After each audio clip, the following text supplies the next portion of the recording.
देवी पार्वती, आज आपके मुखमंडल पर उदासी क्यों छाई हुई है? भगवान, मुझे हमारे दोनों पुत्रों की याद आ रही है। क्या वो हमेशा हमारे साथ नहीं रह सकते? देवी, आप ये क्यों भूल जाती हैं कि हम हमेशा अपने भक्तों के कार्यों को अपनी भावनाओं से ऊपर स्थान देते हैं और हमारे पुत्र यही कर्तव्य निभा रहे हैं। आप एक माँ के वियोग को क्या जाने। लो, वो दोनों आ गए। प्रणाम।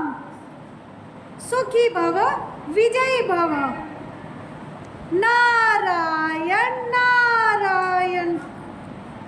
देव ऋषि, आज आपका किस कार्य के लिए आगमन कैलाश पर्वत पर हुआ है? देवादिदेव, आपके दर्शन के लिए आया हूँ। हमारे दर्शन के लिए आए हो या और कोई बात है? भगवान, आप देवगण आपके पुत्रों के विवाह के निमंत्रण की प्रतीक्षा कर रहे हैं। देव ऋषि सत्य कह रहे हैं, हमारे पुत्र अब विवाह के योग्य हो गए हैं। अब हमें इनका विवाह कर देना चाहिए। आपका जवाब सही है। पुत्र गणेश, पुत्र कार्तिकेय, आपकी माता चाहती है कि आप दोनों सदा सदा के लिए हमारे साथ कैलाश पर्वत पर ही रहें। तुम्हारा विवाह हो जाएगा तो तुम हमारे साथ कैलाश पर्वत पर ही रह सकेंगे और इससे पार्वती का पुत्र वियोग भी समाप्त हो जाएगा। मैं तो पुत्र से मिलने के लिए सदा ही व्याकुल रहती हूँ स्वामी। हम पहले किसका विवाह करेंगे? मुझे लगता है यह तय करने के लिए गणेश और कार्तिकेय को संसार के सन्मुख अपनी श्रेष्ठता को प्रस्तुत करना पड़ेगा। अर्थात तुम दोनों को अपनी अपनी श्रेष्ठता सिद्ध करनी होगी। तुम दोनों को अपना सामर्थ्य और ज्ञान की परीक्षा देनी होगी। तुम दोनों में अपने आप को जो ज़्यादा योग्य सिद्ध करता है उसका विवाह हम प्रथम करेंगे। नारायण नारायण। पुत्र कार्तिकेय और गणेश, तुम दोनों हमारे लिए एक समान हो, इसीलिए तुम दोनों स्वयं सिद्ध करोगे कि तुम दोनों में श्रेष्ठ कौन है। गणेश, जैसी श्रेष्ठता पिताश्री कार्तिकेय भैया में है, मुझ में वैसी श्रेष्ठता नहीं है, क्योंकि वह मेरे अग्रज भी है और स्वयं पूज्य भी।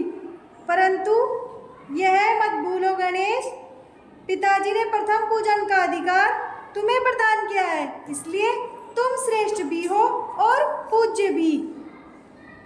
देवी पार्वती, अरे रुको मेरे पुत्रों, तुम्हारे पूज्य पिताश्री क्या कहना चाहते हैं?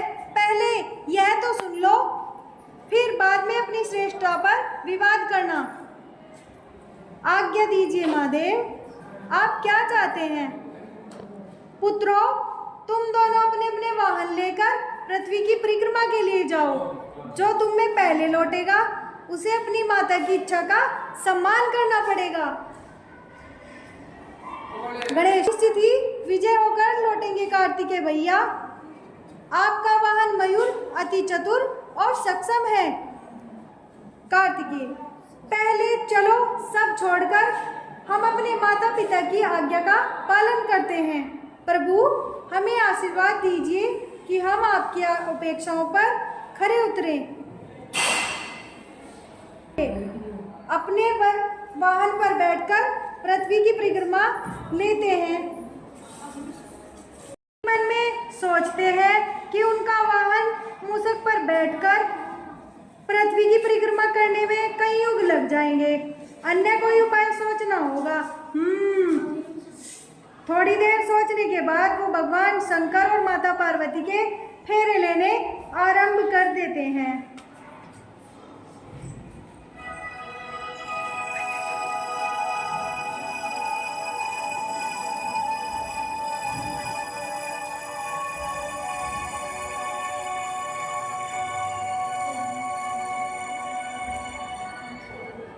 गणेश जी, आप पृथ्वी की परिक्रमा करने नहीं जाएंगे?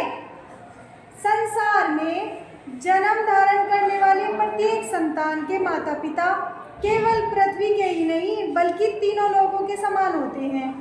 और मैंने अपने माताश्री और पिताजी के परिक्रमा करके मैंने तो संसार छोड़ो सारे ब्रह्मांड की परिक्रमा कर ली है। अर्थात गणेश जी का तर्क मान्य है। तुम अभी तक यहाँ क्या कर रहे हो? तुम तो यकीनन पृथ्वी की परिक्रमा करके मुझसे पहले नहीं आ सकते। कार्तिकेय भैया, मैं पृथ्वी ही नहीं पूरे ब्रह्मांड की परिक्रमा करके वापस आ गया हूँ। गणेश जी की बुद्धिमत्ता व चतुराई सर्वोच्च है, क्योंकि माता पृथ्वी का रूप होती है और पिता आकाश का रूप होते हैं। माता पिता की 3 परिक्रमा पूरी करके तुमने पृथ्वी की पूरी परिक्रमा कर दी। तुम्हें अधिक पुण्य प्राप्त होगा, अर्थात तुम ही श्रेष्ठ हो। यह तुमने सिद्ध कर दिया है। शिव आपका निर्णय